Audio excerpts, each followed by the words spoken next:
Hey, so while we got a cursory look at Gestalt principles and pre-attentive attributes in the last module, its purpose was to provide you with an overview.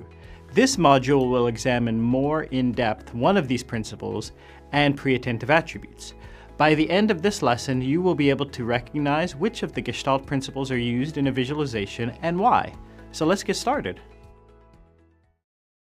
First, let's talk about Gestalt principles. Remember in the last module we spent time talking about the 6 Gestalt principles. It was pretty high level and theoretical, but we're just going to review them here. We're going to bring it down to examples and visualization briefly, and then really do a very deep dive into one of the Gestalt principles in particular.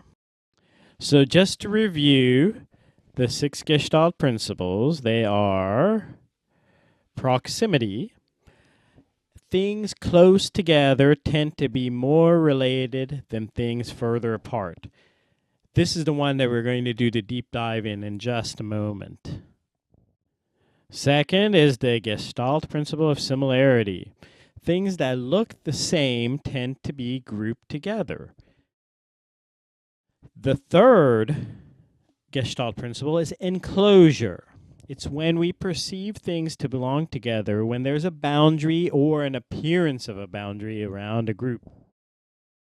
Closure is the gut feeling that we have that we should resolve ambiguity. The resolution of ambiguity works to our benefit to eliminate distracting elements from our visualizations, as you can see on the screen.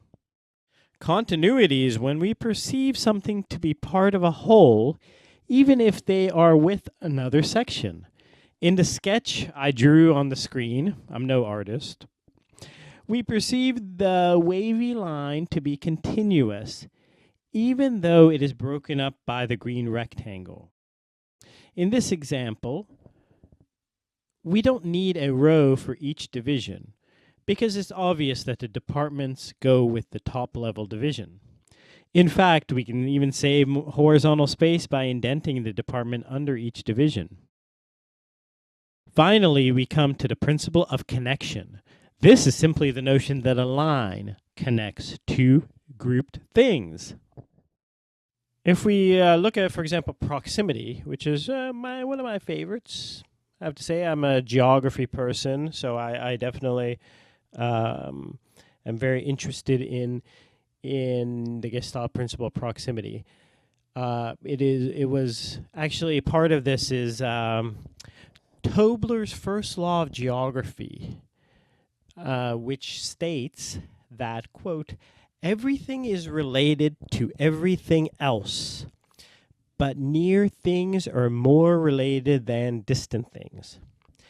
And so proximity, that Gestalt principle, is absolutely fundamental to geographical analysis, spatial statistics, and other types of fields related to geography. It is the basis for what's known as spatial interpolation in geographic information systems, which by the way is offered as another course by UC Davis.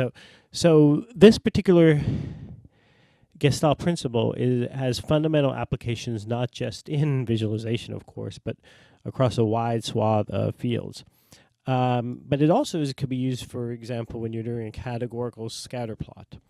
And these categorical scatter plots allows you to look and see if there's any clustering that occurs based on the scatter plots that you draw. Let's take this proximity principle further into a visualization. We're going to go back to the example that we saw back in course 1, the cholera map. You can follow along as I bring it up on the screen.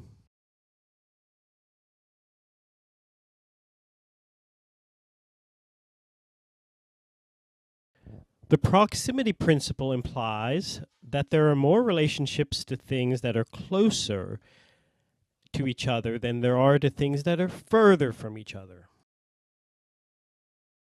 Click on the Cholera Analysis tab, then Snow's Analysis.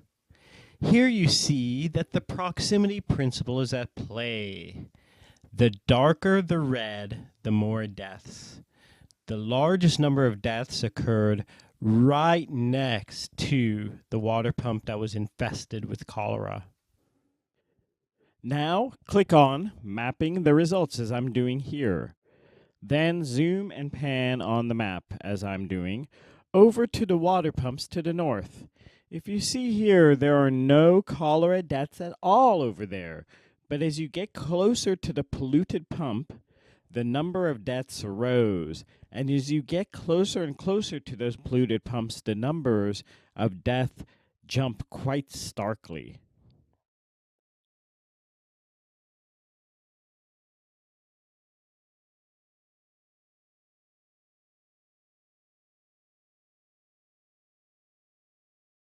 Each of these Gestalt principles can be similarly illustrated.